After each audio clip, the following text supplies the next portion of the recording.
ओम शांति। ज्ञान जो भी सुनते हैं हम,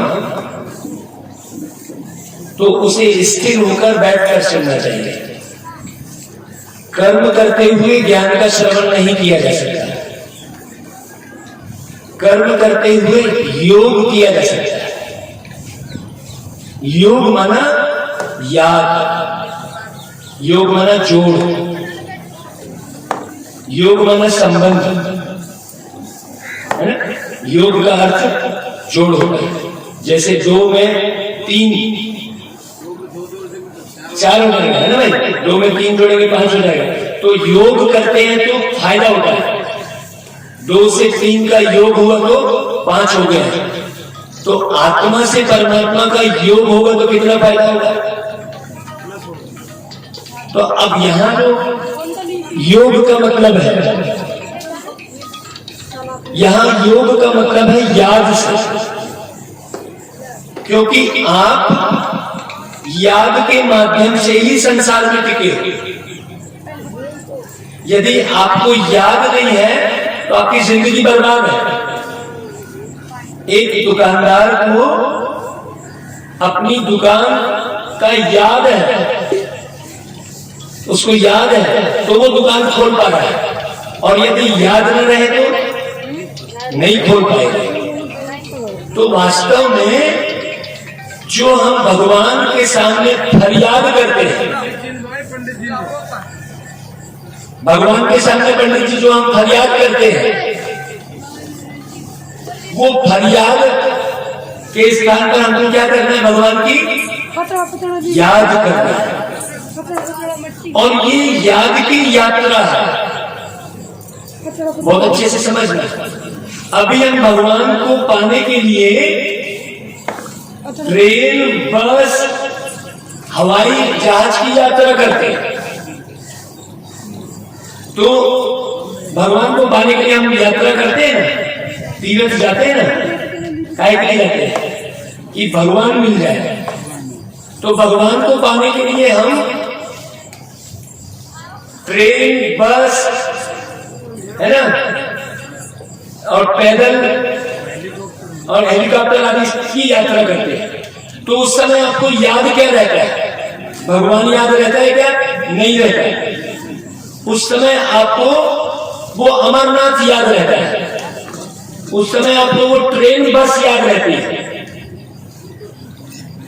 और फिर रास्ते में और चर्चा इधर उधर की भी करते रहते हैं, भगवान की याद नहीं रहती है। परमात्मा ने आकर हमको ये जिस्मानी यात्रा के बदले रूहानी यात्रा सिखाई, मानसिक यात्रा और बौद्धिक यात्रा। उसमें आपको किसी भी किस्म का कोई मटेरियल का, किसी भी प्रकार की कोई मटेरियल की आवश्यकता नहीं है, वो यात्रा सीखनी है। तो आज की मुरली में बाबा ने कहा है, मीठे बच्चे, बोलो, आप मीठे बच्चे बोलेंगे। देखो, जैसे ही यहां से बाबा ने कहा मीठे बच्चे, तो आपको क्या कहना है, मीठे बाबा। बहुत प्यार से बाबा कहता है, मीठे बच्चे, आधा कल्प तुमने जिस्मानी यात्राएं की। आधा कल्प, आधा कल्प मतलब कितना हुआ पता है आपको? आधा कल्प मतलब 2500 साल। जरा इस राज को समझना, इतना गहरा राज पंडित जी कोई नहीं बताएगा। ये परमात्मा की वाणी चल रही है, जिसका यज्ञ करने आप बैठे हो, डायरेक्ट वो भगवान बोल रहा है, जरा ध्यान से सुनना। बाबा कहता है, मीठे बच्चे, तुमने आधा कल्प, एक कल्प किसको बोलते हैं, चारों युगों को मिलाकर एक कल्प कहते हैं। जैसे 30 दिन को मिलाकर 1 महीना, 12 महीने को मिलाकर 1 वर्ष, उसी प्रकार चारों युगों को मिलाकर एक कल्प कहते हैं। अब बाबा क्या बोल रहा है, आधा कल्प तुमने जिस्मानी यात्रा की, मतलब ये शरीर की यात्रा की। आधा कल्प मतलब कितने युग हुआ पंडित जी? अभी बुद्धि इधर उधर खाता है, पूरा ध्यान इधर सुनो अच्छे से। आधा कल्प मतलब कितने युग हो गए? 2 युग हुए ना पंडित जी। चारों युगों को मिलाकर एक कल्प, और बाबा कह रहा है आधा कल्प। तो आधा कल्प मतलब तुम 2 युग भटके हो। अब आपकी वो भटकन दूर करने के लिए परमात्मा आया है। तो परमात्मा की वाणी को अच्छी रीति सुनो, बहुत ध्यान लगाकर। थोड़ा इसमें देरी हो जाएगी, कोई बात नहीं है, लेकिन सुबह सुबह जो परमात्मा की वाणी को सुन लोगे तो आपका पूरा दिन कानों में बाबा की बात गूंजती रहेगी। तो अब कौन सी यात्रा करो? अब कौन सी यात्रा करना है? अब रूहानी यात्रा करना है। उसमें तुम्हारा शरीर भी घिसेगा नहीं, उसमें तुम्हारा धन भी खर्च नहीं होगा, उसमें किसी किस्म का कोई झगड़ा नहीं होगा, कहीं धक्का मुक्की नहीं होगी।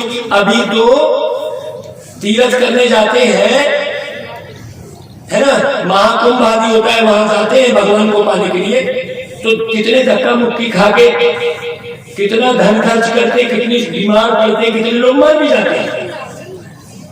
बाबा ने आकर, क्योंकि वो बहुत प्यार का सागर है, तो वो धक्के थोड़ी खिलाएगा। जब एक लौकिक बाप अपने बच्चे को धक्के खिलाना पसंद नहीं करता है, तो वो पारलौकिक बाप अपने बच्चे को धक्के खिलाना क्यों पसंद करेगा?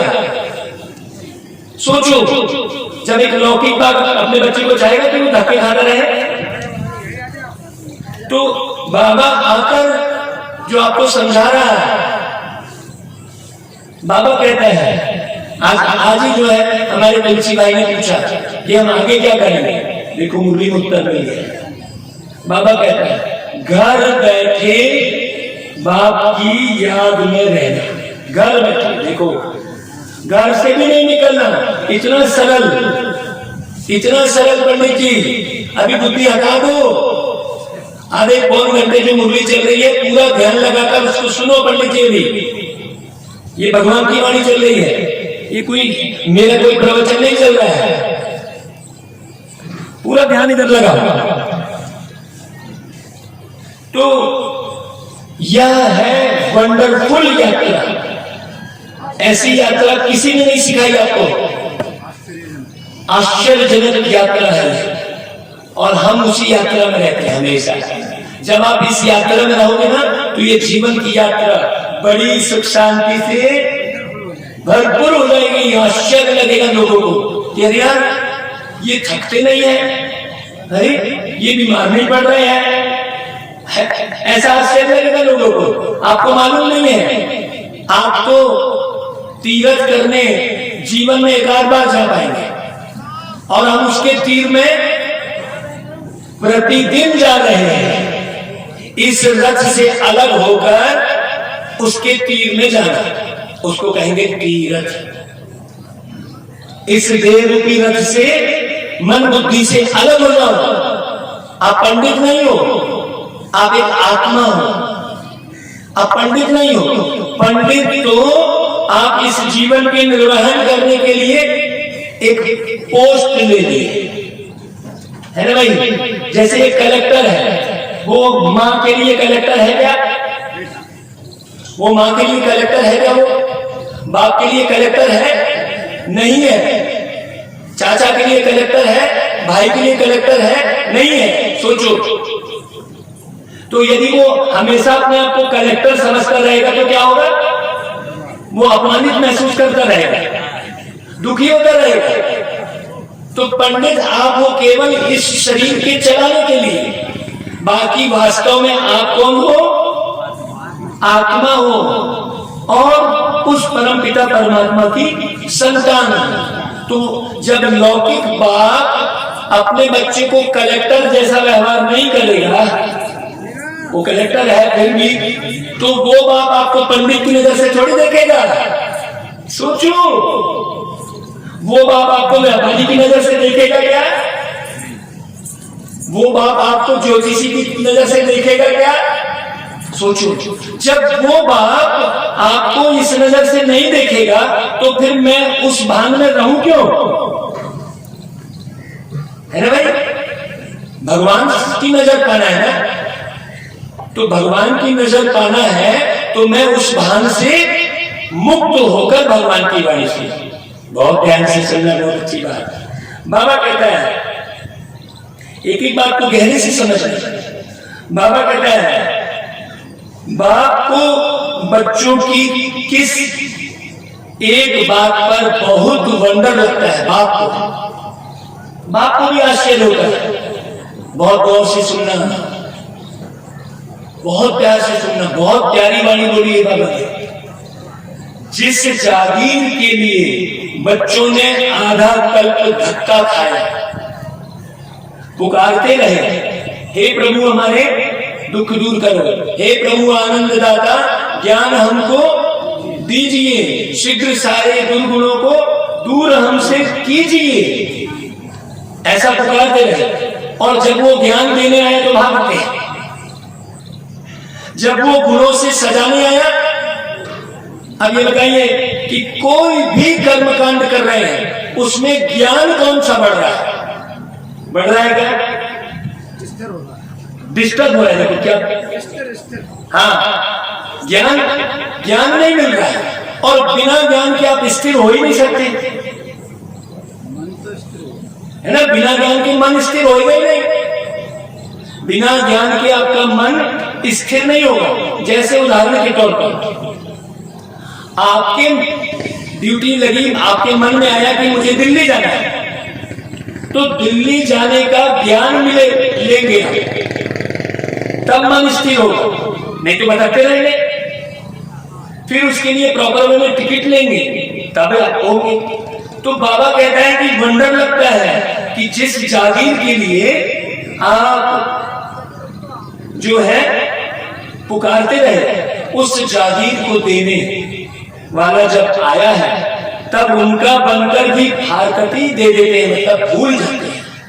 बहुत ध्यान से सुनिए। तो बाप को वंडर लगता है कि बच्चे चलते चलते ऊंच चढ़ने के बजाय बिल्कुल नीचे गिर पड़ते हैं, आंखें डूब गई किसी शरीर में। सोचो, नैन मटक्का करने लग गए हैं, अपने शरीर का ही श्रृंगार में लग गए। सोचो, अभी हिम्मत भाई, आज मैं 6-7 दिन से देख रहा हूं, कहीं भी ऐसा कोई श्रृंगार नहीं कर रहे हैं शरीर। नहीं तो आजकल के लड़के कितना वो मटक चटक है। क्यों? क्योंकि श्रृंगार वास्तव में किसका करना? आत्मा का।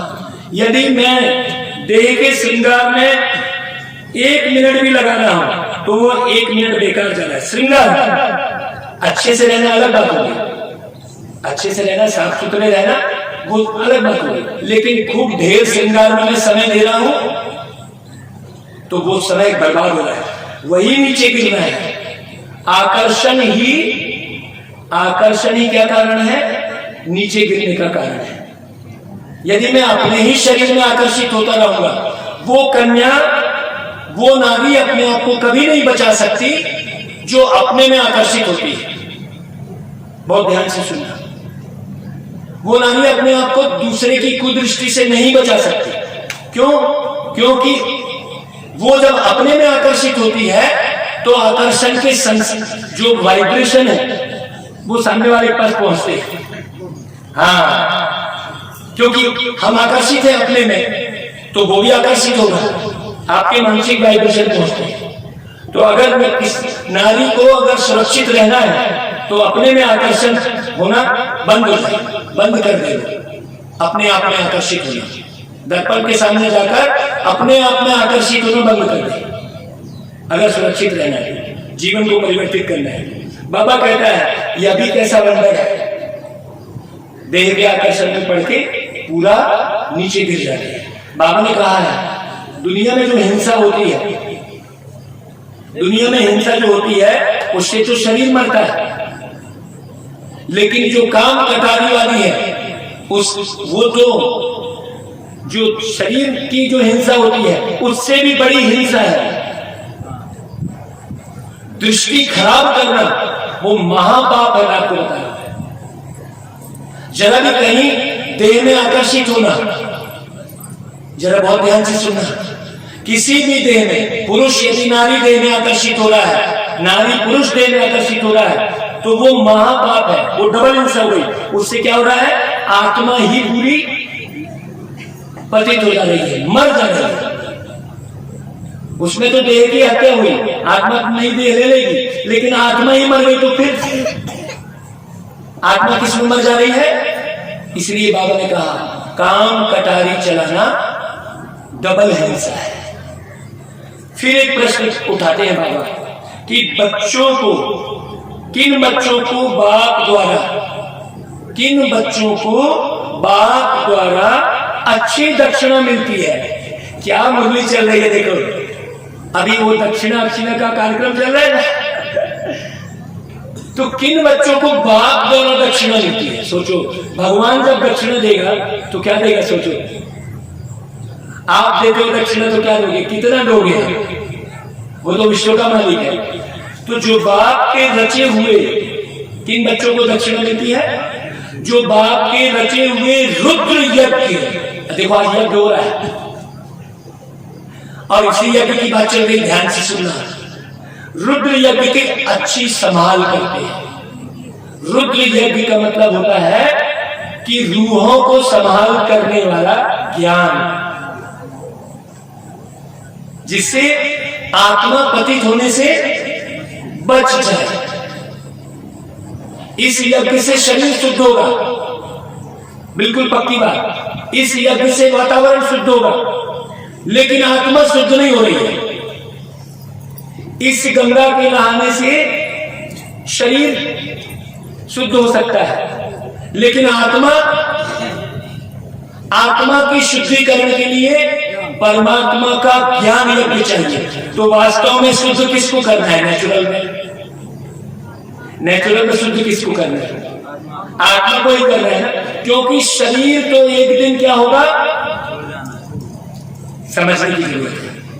और सृष्टि में जिस प्रकार से इस प्रकृति के साथ खिलवाड़ हुआ है, मनुष्य ने किया है, उससे तो ये प्रकृति पूरी नष्ट होनी है, परिवर्तन होना ही है। तो वातावरण भी शुद्ध आप कर ही नहीं सकते। वातावरण तो दिन प्रतिदिन दूषित होगा और विनाश जरूर होगा। तो वातावरण को भी हम शुद्ध नहीं कर सकते। इससे अच्छा सबसे सही उपाय क्या है कि जल्दी से जल्दी हम क्या कर लें, ज्ञान यज्ञ में आत्मा की शुद्धिकरण की तरफ हम ज्यादा समय दें, क्योंकि शरीर भी नहीं रहने वाला है और ये सृष्टि भी, पुरानी सृष्टि भी अब नहीं रहने वाली है। इसको मनुष्य ने खुद बिगाड़ दिया है। तो बाबा कहता है कि जो रुद्र यज्ञ की अच्छी संभाल करते हैं और सदा श्रीमत पर चलते हैं, सदा ब्रह्मचर्य का मार्ग पालन कर लिया, लेकिन आंखें खराब की हमने, तो वो महापाप कर लिया, वो श्रीमत का उल्लंघन कर लिया। उन्हें बाप द्वारा, जो श्रीमत का पालन करते हैं, उन्हें बाप द्वारा अच्छी दक्षिणा मिलती है। जरा हम 2 लाइन गीत का सुन लेते हैं, जो आज मुरली में गीत बजा है। 2 लाइन सुन लेते हैं। यात्रियों ने गीत सुना, तुम बच्चे हो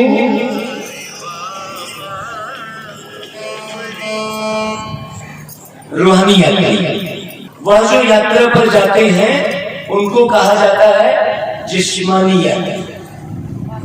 वह जिस्मानी यात्रा भी आधा कल्प चलती है। जन्म बाई जन्म तुम यात्राएं करते रहे। देखो बाबा किससे बात कर रहे हैं, बाबा किससे बात कर रहे हैं पंडित जी, आत्माओं से, आत्मा से बात कर रहे हैं। बाबा क्या बोल रहे हैं कि तुम जन्म बाई जन्म वो यात्रा करते हो और भगवान नहीं मिलता। देखो अगर भगवान मिल जाए तो बार बार यात्रा करना पड़ेगा। बहुत सुंदर बात चल रही है। वह जिस्मानी यात्रा करके फिर भी लौटकर घर में आ जाते हैं। तुम्हारी यह है रूहानी यात्रा। वह होते हैं जिस्मानी पंडे। जगन्नाथपुरी आदि में जहां भी तीर्थ स्थान है वहां पंडे कौन से मिलते हैं? जिस्मानी पंडे मिलते हैं। और तुम हो रूहानी पंडे। तुम पंडों का उस्ताद कौन है? तुम पंडों का उस्ताद कौन है? जो रोज बोली सुनते वो बताएं कौन है? शिव बाबा। तुम पंडों का उस्ताद है निराकार परमपिता परमात्मा। उनका उस्ताद अलग होता है पंडों का। उनको कहा जाता है पांडव सेना का आदि पिता परमात्मा। उसी को शास्त्र में वर्णन कर दिया है, उसको कृष्ण के रूप में दिखा दिया है। सबसे बड़ी भूल यही हो गई, बहुत बड़ी भूल हो गई कि पंडों को जिस्मानी पंडा दिखा दिया है। अर्जुन, नकुल, सहदेव, भीम और युधिष्ठिर। ये वास्तव में अर्जुन कौन है? जो आत्मा ज्ञान का अर्जन करती है वो अर्जुन। तो एक अर्जुन की बात नहीं है। अब भगवान आएगा तो केवल एक ही जन को ज्ञान सुनाएगा क्या? सोचने की बात है। उसको तो पूरा विश्व संचालित करना है, तो एक को सुनाएगा क्या वो? तो वो केवल एक सिंबॉलिक है, न तो भगवान। अब भगवान आएगा तो युद्ध के मैदान में ज्ञान सुनाएगा। सोचिए, युद्ध के मैदान में ज्ञान सुना जा सकता है क्या? बोलिए। आपने तो ये देखा है कि मैं बहुत ध्यान से सुनना पड़नी थी। आपने देखा है कि युद्ध के मैदान में भगवान अर्जुन को, एक अकेले अर्जुन को ज्ञान सुना रहे हैं। अभी युद्ध के मैदान को छोड़ो, अभी ये पानी भर रही है, पैर छू रही है, तो सबका ध्यान किधर जा रहा है? जा रहा है कि नहीं जा रहा है? अभी युद्ध नहीं हो रहा। सिंपल सा कारोबार होता रहता है तो ध्यान उधर चला जाता है। तो युद्ध के मैदान में कैसे ज्ञान सुना जा सकता है? बड़ी गहरी समझने की बात है इसमें। तो एक अर्जुन को ज्ञान नहीं सुनाया बाबा ने, बहुत सारी आत्माओं को ज्ञान सुनाया। जिन्होंने ज्ञान का अर्जन किया वो अर्जुन कहलाए, और जिन्होंने बाबा की श्रीमत का पालन करके कुल का नाम रोशन किया वो नकुल कहलाया। जिसने कुल का नाम रोशन किया, बाबा के ज्ञान योग का, बाबा के ज्ञान योग का नाम रोशन किया। नाम रोशन कैसे करेंगे? अपने जीवन में धारण करके, बाबा बाबा नाम रटके नहीं। और जो मानसिक युद्ध चल रहा है, सबका मानसिक युद्ध चल रहा है। अभी मानसिक युद्ध के बीच में भगवान आपको सुना रहे हैं, सबका मानसिक युद्ध चल रहा है। किसी का भी मन, हर एक का मन युद्ध में है ना भाई? तो जो ऐसे मानसिक और बौद्धिक युद्ध के बीच में स्थिर रहता है वो युधिष्ठिर। वो किसी की परवाह नहीं करता है, वो केवल एक बात की सुनता है, वो दुनिया वालों की नहीं सुनेगा, वो किसी की सुनेगा नहीं। वो केवल कहां स्थिर रहेगा? एक परमात्मा की याद में स्थिर रहेगा। वो है युधिष्ठिर। नकुल कौन? अर्जुन कौन? सहदेव, जो भगवान का ज्ञान सुनकर अपने अंदर देवताई गुण धारण करने का सहयोग देता है। हमको आपसे क्या सहयोग चाहिए? बाबा को आपसे क्या सहयोग चाहिए? कि आप अपने जीवन में देवताई गुण धारण करो, वो सहयोग। तो वो क्या रहता है? सहदेव। क्लियर हो रहा है? तो अर्जुन, नकुल, सहदेव, युधिष्ठिर और भीम जो आत्मशक्ति से भरपूर होता है। अभी भीम को हमने शरीर के रूप में है पुष्ट लंबा चौड़ा दिखा दिया है। वास्तव में ये पूरी अवस्था किसकी है? भगवान के ज्ञान सुनने वाली आत्माओं की अवस्था है। बहुत अच्छे से समझना। तो बाबा वही कहता है कि बच्चे तुम हो रूहानी पंडे। वो उन्होंने 5 पांडव दिखा दिए और उसमें कृष्ण जी को दिखा दिया, जबकि ऐसी कोई बात है नहीं। बहुत अच्छे समझना। तुम जानते हो हम देह अभिमानी थे, अभी बाप आकर देही अभिमानी बनाते हैं। पंडित जी देही किसको कहेंगे? देही देह कहेंगे शरीर को, और देही ये बात समझ नहीं है, क्योंकि मुरलियों में आता है, और यदि आप पहली बार नहीं समझे तो हजारों बार मुरली सुने तो आपको समझ में नहीं आएगा, इसलिए समझाना बहुत जरूरी है। देही माना आत्मा, देही ने देह ली, बहुत अच्छे समझ। आत्माओं को वापस घर ले जाने के लिए बाप क्या कर रहे हैं? देही अभिमानी बना रहे हैं। अब तुम रूहानी यात्रा पर, इसमें कर्मेंद्रियों की बात नहीं रहती।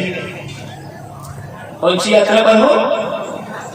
रूहानी। इसमें कर्मेंद्रियों की भी बात नहीं है। सोचो, मैंने इसमें कर्मेंद्रियों को भी स्थिर करने वाली कोई बात नहीं है। शरीर की कर्मेंद्रिय यात्रा पर हमेशा पवित्र रहते हैं, फिर लौट कर आते हैं तो विकारी बन जाते हैं।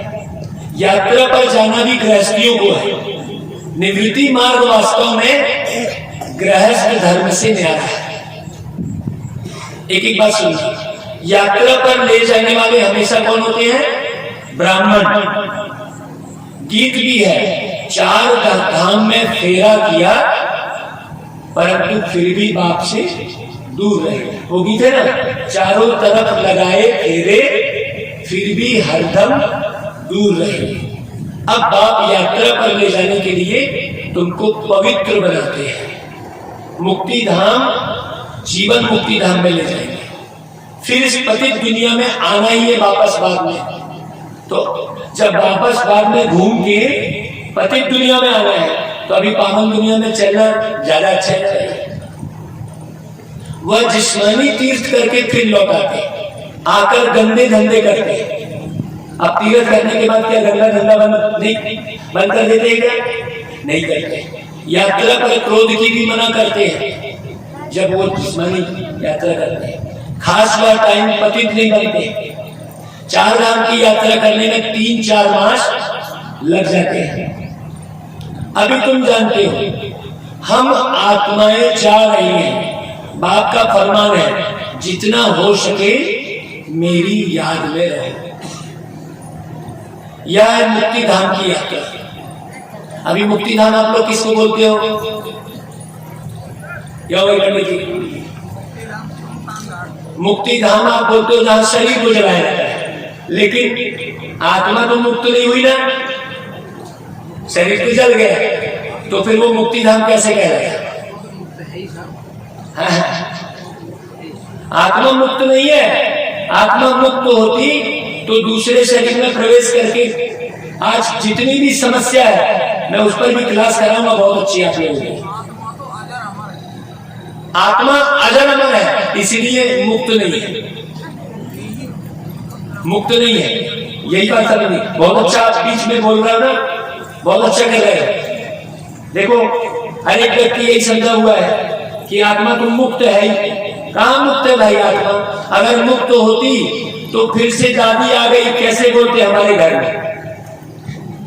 अरे हमारे घर में तो वही दादी आ गई भाई, बोल रहे हैं कि नहीं बोल रहे? तो आत्मा मुक्त, तो दादी का तो शरीर जला दिया और आत्मा मुक्त हो गई, तो फिर वापस कैसे आ गई? वापस कैसे आ गई? फिर से जन्म कैसे ले लिया? अगर मुक्त हो गई तो सोचो। अभी तुलसी भाई की बात क्लियर हो गई कि आत्मा मुक्त नहीं है। आत्मा को मुक्त कराने ही परमात्मा धरती पर आते हैं। ये थोड़ा पक्का कर लो। आप कुछ पूछ रहे थे? हाँ, तो आत्मा मुक्त होगा नहीं है। स्वार्थ से, कर्म से, देह के श्रृंगार से, अपनी खराब दृष्टि करने से मुक्त कहाँ हो रही है?